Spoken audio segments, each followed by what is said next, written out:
ನಾನು ಪ್ರಜ್ವಲ್ ಅಂತ. ನಾನು ಸುಪ್ರೀಂ ಕೋರ್ಟ್ ಅಲ್ಲಿ ಪ್ರಾಕ್ಟೀಸ್ ಮಾಡ್ತಾ ಇದ್ದೀನಿ. ಆ ದಿನ ಕೃತ್ಯ ಆಗಿದ್ದ ದಿನ ನಾನು ಅಲ್ಲೇ ಇದ್ದೆ. ನಿಜವಾಗ್ಲೂ ಈ ದೇಶಕ್ಕೆ ಮುಜುಗರ ತರುವಂತದ್ದು. Supreme Court is the highest court of this justice, highest court of this land. ಈ ಭೂಮಿಗೆ ಏನಾದ್ರೂ ಯಾರಿಗಾದ್ರೂ ಅನ್ಯಾಯ ಆಗಿದೆ ಅಂದ್ರೆ ಖಂಡಿತವಾಗಿ ಅಂತಿಮವಾಗಿ ನಾವು ಹೋಗೋದು ಎಲ್ಲಿ ಅಂದ್ರೆ ಸುಪ್ರೀಂ ಕೋರ್ಟೆ. ಅಂತ ಸ್ಥಳದಲ್ಲೇ ಈ ರೀತಿ ಆಗಿದೆ ಅಂದ್ರೆ, ದುಷ್ಕೃತ್ಯ ಆಗಿದೆ ಅಂದ್ರೆ ಇದಕ್ಕೆ ಎಲ್ರೂ ಹೊಣೆಗಾರರು. ಯಾಕೆ ಅಂದ್ರೆ ಇಂತ ಏನು ರಾಕೇಶ್ ಅನ್ನೋರು ಸಾಮಾನ್ಯ ವ್ಯಕ್ತಿ ಅಲ್ಲ, ಸೀನಿಯರ್ ಡೆಸಿಗ್ನೇಟೆಡ್ ಅಂತ ಆದ್ರೆ ಅವ್ರನ್ನ ಜಡ್ಜಸ್ ಅಪಾಯಿಂಟ್ ಮಾಡೋದು.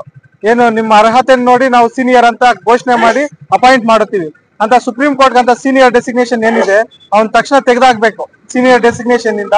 ಜೊತೆಗೆ ಅವನ ಸನ್ನದ್ಧ ಏನಿರ್ತದೆ ಬಾರ್ ಕೌನ್ಸಿಲ್ ಅದನ್ನ ರದ್ದು ಮಾಡಿ ಅವನ ತಕ್ಷಣ ಅರೆಸ್ಟ್ ಮಾಡಿ ದೇಶದಿಂದ ಗಡಿಪಾರು ಮಾಡ್ಬೇಕು.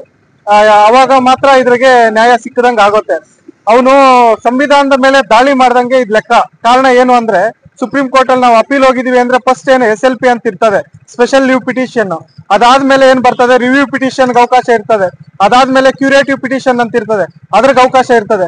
ಅವ್ನು ಈ ಅವಕಾಶಗಳನ್ನ ಸದುಪಯೋಗ ಪಡಿಸ್ಕೊಳ್ಳೋದ್ ಬಿಟ್ಟು ನೇರವಾಗಿ ಒಂದು ಶೂ ಎಸೆದಿದ್ದಾನೆ ಅಂದ್ರೆ ಇದೆಂತ ದುಷ್ಕೃತ್ಯ ಅನ್ನೋದು ನಾವೆಲ್ಲ ಯೋಚನೆ ಮಾಡ್ಬೇಕಾಗುತ್ತೆ. ಜೊತೆಗೆ ಗವಾಯ್ ಅವರು ನಮ್ಮ ದೇಶದಲ್ಲಿ 2ನೇ ದಲಿತ ಜಡ್ಜ್ ಆಗಿದ್ದು, ಚೀಫ್ ಜಸ್ಟಿಸ್.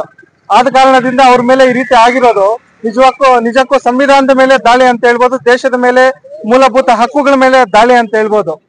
KG ಬಾಲಕೃಷ್ಣನ್ ಅವರು ಫಸ್ಟ್ ಜಡ್ಜ್ ಆಗಿದ್ದು ಸುಪ್ರೀಂ ಕೋರ್ಟ್ಗೆ, ಏನು ದಲಿತ ಜಡ್ಜ್. ಅದಾದ್ಮೇಲೆ ಇವರೇ ಗವಾಯ್ ಅವರಾಗಿರೋದು. ಆದ ಕಾರಣದಿಂದ ಇದನ್ನೆಲ್ಲರೂ ಖಂಡಿಸ್ಬೇಕಾಗುತ್ತೆ ಅಂತ ಹೇಳಿ ನಾನು ಹೇಳಿ, ಬೆಳಗ್ಗೆ 6 ಗಂಟೆಯಿಂದ ಏನ್ ಆರಂಭ ಮಾಡಿದೀವಿ ಯಶಸ್ವಿ ಆಗಿದೆ. ಇವತ್ತು ಸ್ವಯಂ ಘೋಷಿತವಾಗಿ ಜನನೇ ಅವರಷ್ಟಕ್ಕೆ ಅವರೇ ಬೀಗ ಹಾಕೊಂಡಿದ್ದಾರೆ. ನಾವೇನು ಹೋಗಿ ಬೀಗ ಹಾಕ್ಸಿಲ್ಲ. ಯಾವ್ದೋ ಅಂಗಡಿ ಆಗಿರ್ಬೋದು ಏನು ಅವರೇ ಘೋಷಣೆ ಮಾಡ್ಕೊಂಡು ಇದ್ ಮಾಡಿದ್ದಾರೆ. ಯಶಸ್ವಿ ಆಗಿರೋದಕ್ಕೆ ನಾವು ಸಂತೋಷ ವ್ಯಕ್ತಪಡಿಸ್ತೀವಿ.